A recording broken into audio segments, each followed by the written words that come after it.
कबीर परमात्मा के विरोधी हो गए थे उनके इन सत वचनों से कि तुम्हारे जितने भी धर्मगुरु हैं, चाहे वो हिंदू के हैं चाहे मुसलमान के, ये यथार्थ ज्ञान इनके पास नहीं है, तुम्हें मिसगाइड कर रहे हैं, इनके द्वारा बताई साधना से तुम्हारी गति नहीं होगी।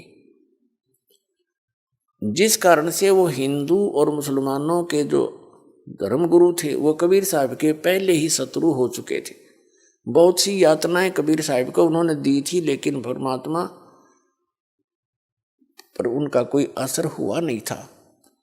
तो उनका दाव लग गया। और विशेषकर परमात्मा ऐसी लीला उस दिन किया करते थे जिस दिन दिल्ली का सम्राट सिकंदर लोधी काशी बनारस में अपने दौरे पर जाता था। उन दिनों में दिल्ली का सम्राट यानी पूरे भारत का राजा, वो भी अपने छोटे राजाओं की खबर लेने के लिए, जैसे काशी का नरेश वहाँ उसमें वीर देव सिंह बघेल थे, तो उनके पास जाते रहते थे, उनकी सारी राजकाज की वो नजर रखते थे, क्योंकि वो सब उनके अंतर्गत होते थे। उसी समय परमात्मा ने ये लीला की। सभी हिंदू धर्म के आचार्य, शंकराचार्य और अन्य जितने मंडलेश्वर थे, उनका सबका दाव लग गया।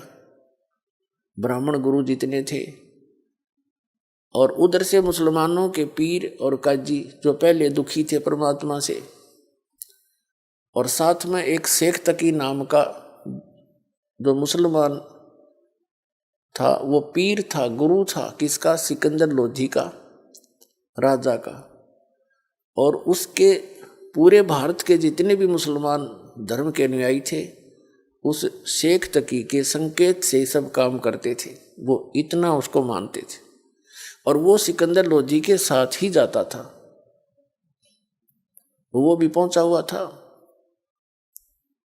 अब सभी ने मिलकर, हिंदू और मुसलमान दोनों के धर्मगुरु, उन्होंने अपने अपने अनुयायियों को भ्रमित किया। कहा कि देखो भाई, ऐसा व्यक्ति अगर काशी में रहेगा, हमारे नगर में रहेगा, क्या असर पड़ेगा बच्चों पर, कैसे निकलेंगे हम बाहर। चलो, राजा सिकंदर लोधी आया है, उसके सामने हम अपनी अर्ज करेंगे और इसको कठिन दंड दिलवाएंगे। वीर देव सिंह बघेल जो काशी नरेश थे, वो भी परमात्मा कबीर जी के शिष्य हो चुके थे।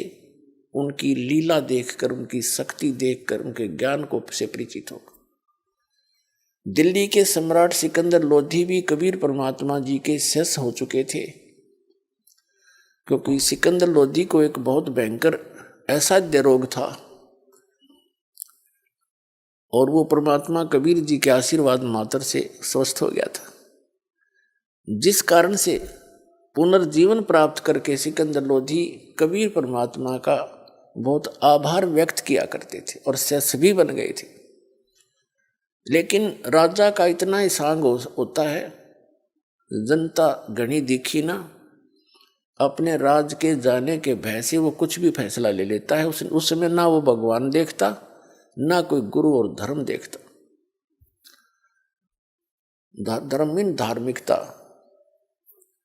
तो उसने सभी लोग इकट्ठे होकर सिकंदर लोधी के पास पहुंच गए, जिस रेस्ट हाउस में वो रुके हुए थे। सारी कहानी से परिचित होकर के राजा ने आदेश दे दिया कि इसको, सभी ने कहा जी इसको सजाए मौत दी जाए और गंगा के अंदर डबो के मारना चाहिए इसको, पत्थर मार मार के।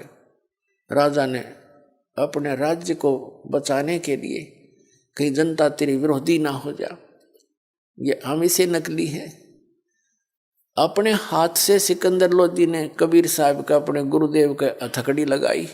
राजा ने, जो एक सिपाही का काम था, सिर्फ नंबर बनाने के लिए जनता में अगर लोग मेरे से विरोधी ना हो जा, और सबको पता था कि राजा का गुरुदेव है और कहीं ये मेरे से इस कारण से विरोध ना कर ले कि यूँ सजा नहीं दे सकता, ये तो इसका चेला है। वो सब मर्यादाओं को लांघ के अपने हाथों परमात्मा के हाथों में हथकड़ी लगाई, पैरों में बेड़ी और गल में एक जंजीर भारा डाला करते, तोक जो नीचे पैरों से लेकर हथकड़ियों के साथ ऊपर तक जकड़ देती थी। उस पर दौड़ नहीं सकता, भाग नहीं सकता, धीरे धीरे चल सकता था। ऐसा करके और कहा इसको गंगा दरिया में डुबो दो। अब शेख तकी जो धार्मिक गुरु था सिकंदर लोधी का, उसने बागडोर संभाल ली, अगली माफ कर दूंगा इसका काम। उनको ले जा करके गले में पत्थर बांध दिए।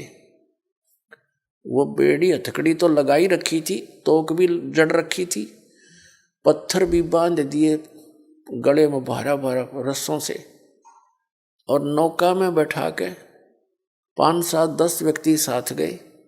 दरिया गंगा के बीच में जाके उठा के कबीर साहब को और ऐसे पटक दिया कि ना हाथ पैर मार सकेगा और पत्थरों के वजन से डूब जाएगा, इसका टंटा कट जाएगा। उन्होंने ऐसे पटका गंगा के अंदर, दरिया के अंदर, सभी हथकड़ी बेड़ी अपने आप टूट गई। पत्थर बांध रखे थे वो टूट गए, वो दरिया में डूब गए। और कबीर साहब ऐसे बैठे हैं उस गंगा के जल के ऊपर जैसे थल पर बैठा करते हैं, आसन पद्म लगा के। नीचे से लहर जा रही है, परमात्मा सुरक्षित बैठे। अब नौका वाले वापस आ गए।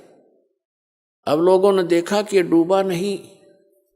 पहले तो ये सोचा कि अब डूब जाएगा थोड़ी सी देर में, पत्थर वत्थर नीचे खींचेंगे इसको। जब देखा कि इतना डूब रहा है, ना इसको हथकड़ी रही है, तो सब ने कहा कि पत्थर मारो, पत्थर मारो। किनारे से लोगे पत्थर मारने, और पत्थर वहां कहाँ जहाँ थे, बीच में 200 फुट की दूरी पे। फिर कहा कि तीर लाओ, गोली लाओ, बंदूक से मारो। तीर ले आया, कोई बंदूक ले आए और वहां गोली मारे परमात्मा के ऊपर। जब तीर और इनसे नहीं मरे बंदूक गोलियों से, तब उन्होंने कहा सबने मिलकर के राजा तोप मंगाई जाए। अब तोप यंत्र लाके खड़ा कर दिया, उसमें गोले डालने, कबीर साहब के ऊपर दाग गए। वो गोला या तो वहीं गिर जाए फंस, या कबीर साहब से 100, 200, 300 फुट दूर जाके गंगा में गिरे, क्योंकि वहां बहुत चौड़ाई है गंगा दरिया की जहां पर वो ये क्रिया कर रहे थे।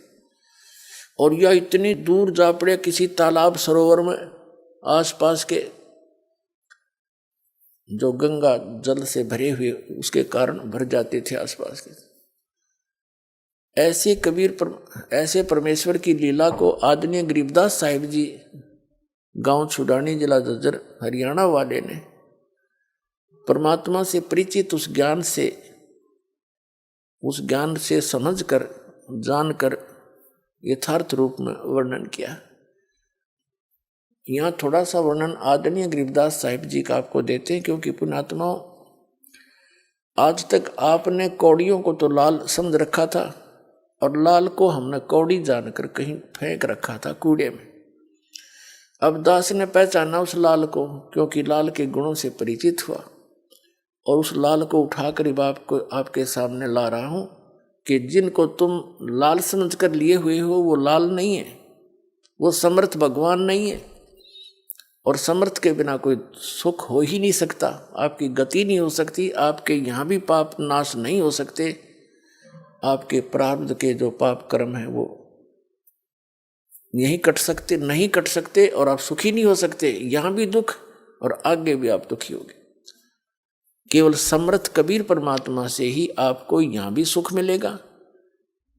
आप जो प्रारब्ध के कष्ट के कारण, आप पाप के कारण आप कष्ट में हैं, और जब तक ये पाप नाश नहीं होगा इतने कष्ट मिटे नहीं। जैसे कोई रोगी किसी रोग से पीड़ित है, और रोग जब तक नहीं कटेगा वो सुखी हो ही नहीं सकता।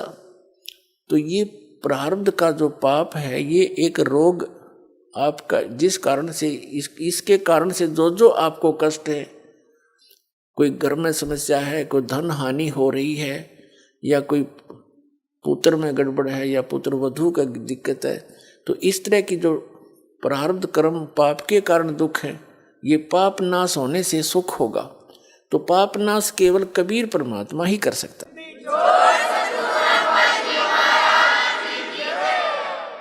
नमस्कार जी। साहब सर। सर क्या नाम है आपका? सतबीर दास। सतवीर जी, आप कहाँ के रहने वाले हैं? कृषि विहार दिल्ली से। सर आपने 2009 में संत रामपाल जी महाराज से नाम दीक्षा ली। उससे पहले आप बहुत ज्यादा इन्फेक्शन के कारण बीमार रहते थे। तो संत रामपाल जी महाराज से नाम दीक्षा लेने के बाद क्या आपको कोई लाभ भी प्राप्त हुए?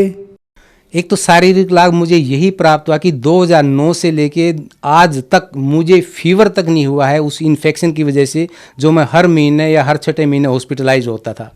दूसरे शारीरिक लाभ में सर जी मैं बताऊं, मेरी वाइफ को कान में बहुत ज़्यादा इन्फेक्शन हो गई थी, पस आती थी।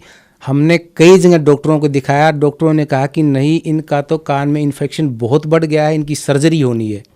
तो फिर मैं इनको, मेरी धर्मपत्नी को लेकर जिंदल हॉस्पिटल लेके गया। जिंदल हॉस्पिटल में वहाँ डॉक्टर माधुरी मेहता है, फेमस है ENT स्पेशलिस्ट। उन्होंने भी देखा तो उन्होंने कहा कि इनका ऑपरेशन होना है और मुझे डेट दे दी 24 अक्टूबर 2018। तो सर जी मैं जब ऑपरेशन की डेट 24 अक्टूबर 2018 तो 23 अक्टूबर 2018 को रात को 10 बजे मैं इनको एडमिट करवाने जिंदल हॉस्पिटल हिसार लेके गया। तो वहाँ पे जो डॉक्टर ऑन ड्यूटी था उसने रिपोर्ट्स देखने के बाद कहा कि नहीं, इनको तो अब सर्जरी की ज़रूरत नहीं है और ये नॉर्मल कान हो गया है। तो ये संत रामपाल जी महाराज जी का ये हमारे ऊपर एक बहुत बड़ा आशीर्वाद हमें मिला, बहुत बड़ी मेहर हुई हमारे ऊपर कि इनकी सर्जरी टल गई है, मेरी धर्मपत्नी की सर्जरी टल गई है। धन्यवाद सर। सत साहेब।